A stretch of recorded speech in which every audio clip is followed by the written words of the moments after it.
Welcome to the Salmon Runs YouTube. Enjoy the video. You start by stopping the services that hold a stuck installer. This clears locks. Open an elevated command prompt and run netstop vuaserve and netstop bits. Once done, make sure other update-related processes have exited. Why this helps? Files in use prevent progress, and Windows reuses temp files. Halting services ensures a clean workspace. While services are stopped, disable third-party antivirus briefly. You'll re-enable it later. This prepares the system for safe file cleanup and restart of the update engine.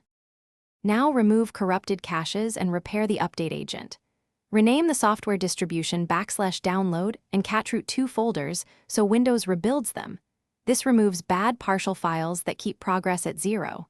Next, run dism with /restore health to fix the component store, then run sfc/scano to repair system files. These commands address deeper corruption that simple resets miss. Once those finish, reset network bindings with netch winsock reset, and then restart the update, bits, and related services so the update system comes back clean and ready. Reboot the machine so all changes take effect and the update engine initializes.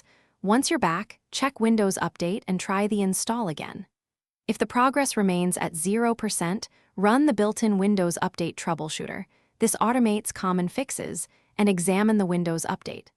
Log for errors to guide next steps. If automatic update still fails, download the specific MSU standalone package or use the media creation tool to apply the update manually. Tip: if manual install errors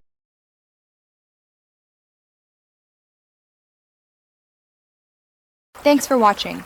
Consider subscribing if we helped you.